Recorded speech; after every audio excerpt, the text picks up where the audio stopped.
Hello everyone, स्वागत है आप सभी को आपके चैनल स्टडी एजुकेशन पॉइंट पर।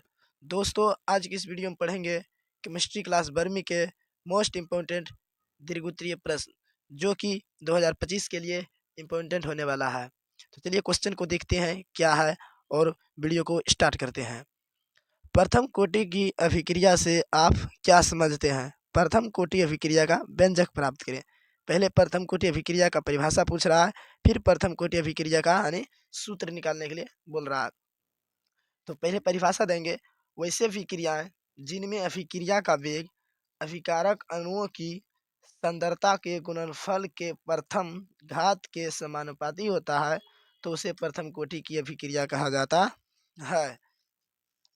फिर आगे लिखना है, माना कि कोई रासायनिक पदार्थ ए प्रतिक्रिया के फलस्वरूप बी में परिवर्तन हो जाता है। तो ए प्रतिक्रिया के फलस्वरूप बी में परिवर्तन हो रहा है। ए अभिकारक, बी प्रतिफल है। प्रारंभ में टी बराबर 0 और ए नोट मोल बराबर 0। तो टी समय बाद ए नोट माइनस एक्स मोल यदि अल्प समय dt में पदार्थ ए के सांद्रण में परिवर्तन dx हो तो रासायनिक प्रतिक्रिया की दर dx बटे dt समानुपाती ए नोट माइनस एक्स। तो यहाँ पर देखिए फिर समानुपाती हटेगा तो dx बटे dt। जब समानुपाती हटेगा तो एक कांस्टेंट आएगा और कांस्टेंट हटेगा तो समानुपाती आता है, आप लोग ये जानते हैं। तो समानुपाती हटेगा तो कांस्टेंट क्या आएगा? तो यहाँ पर हो गया ए नोट माइनस एक्स। फिर यहाँ पर देखिए, यहाँ पर लिख सकते हैं, बगल में लिख दीजिए कि जहाँ के समानुपाती नियतांक समानुपातिक नियतांक है। यहाँ पर बगल में लिख दीजिएगा ताकि पता चलेगा के क्या के कांस्टेंट है, के कांस्टेंट। अब यहाँ पर देखिए dx बटे dt बराबर के नोट माइनस एक्स है। तो इधर देखिए इंटू में है तो इधर बटे में आ जाएगा और ये dt बटे में है तो उधर इंटू में चल जाएगा। तो dx बटे गुना में है ए नोट माइनस एक्स तो यहाँ पे आ जाएगा बटे में ए नोट माइनस एक्स इंटू के इंटू dt। अब यहाँ पर लिखेंगे दोनों तरफ समाकलन लेने पर, तो इसका समाकलन करेंगे तो समाकलन क्या हो जाएगा यानी इंटीग्रेशन करेंगे। तो dx बटे ए नोट माइनस एक्स बराबर के इंटू डी टी, के into D T. D x बटे ए नोट माइनस एक्स, यहाँ पर देखिए कांस्टेंट है, के कांस्टेंट है, नियतांक है तो कांस्टेंट का समाकलन नहीं होता है तो के बाहर निकल जाएगा तो सिर्फ बचेगा समाकलन डी टी। और यहाँ पर देखिए एक सूत्र होता है 1/x इंटू डी एक्स बराबर लॉग एक्स। इंटीग्रेशन का फार्मूला होता है 1/x का इंटीग्रेशन लॉग एक्स। तो यहाँ पर देखिए एक्स की जगह ए नोट माइनस एक्स तो यहाँ पर हो जाएगा लॉग ए नोट माइनस एक्स।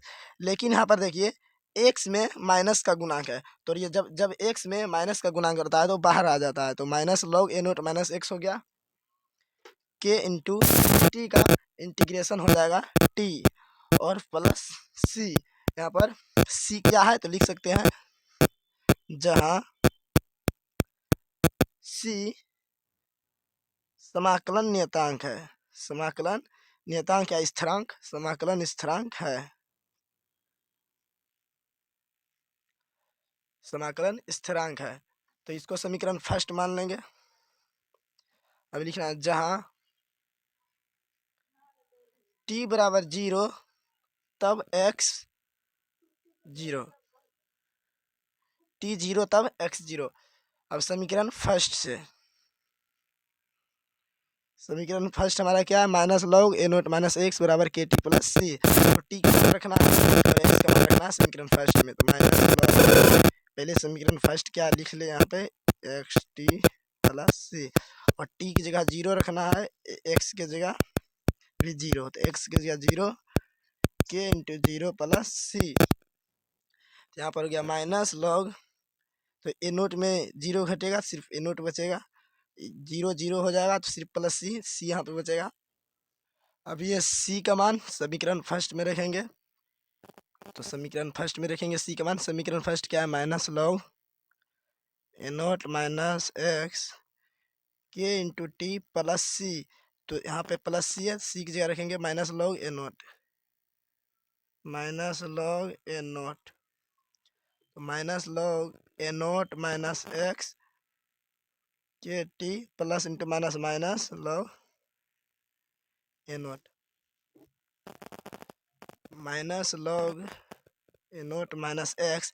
यहाँ पर देखिए minus log A naught minus में है तो इधर क्या आ जाएगा प्लस में, प्लस लॉग ए नॉट बराबर के टी। तो इस प्लस वाला आगे लिख सकते हैं यहाँ पे log A naught minus log A naught minus x बराबर के टी। सिर्फ इसको इधर कर दिए और माइनस वाला को इधर कर दिए। और यहाँ पे फार्मूला पर बैठ रहा है लॉग एम बटे एन बराबर फार्मूला होता है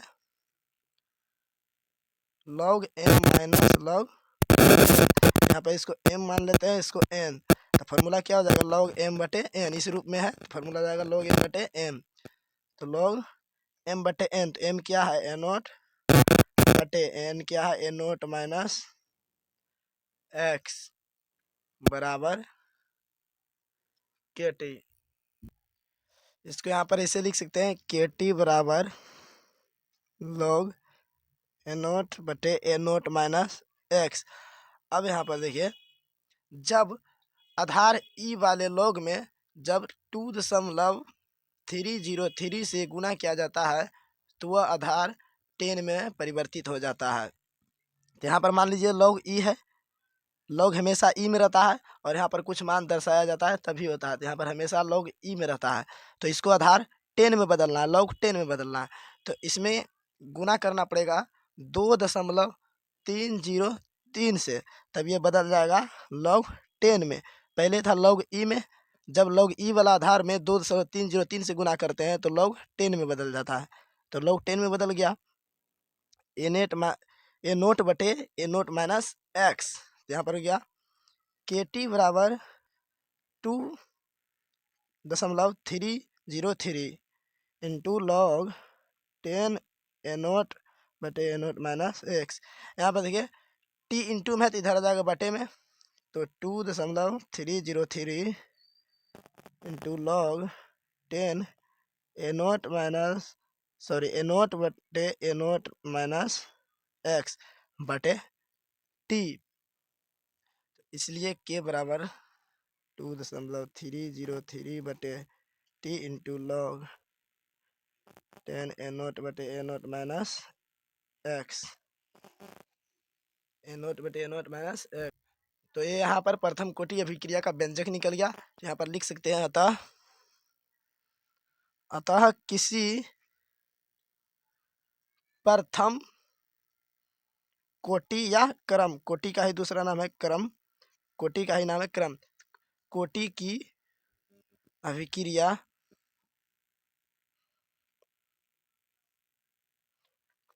अभिक्रिया के लिए यही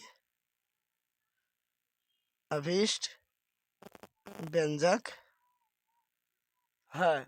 ये 5 नंबर का क्वेश्चन था केमिस्ट्री का और ये मोस्ट इंपॉर्टेंट क्वेश्चन है, आप लोग इसको याद कर लीजिएगा। और यदि वीडियो अच्छा लगा तो प्लीज़ वीडियो को लाइक कर दीजिए और जो चैनल पर नए हैं चैनल को सब्सक्राइब कर दीजिए। तब तक के लिए मिलते हैं नेक्स्ट वीडियो में। बाकी वीडियो देखने के लिए आप लोग को बहुत बहुत धन्यवाद।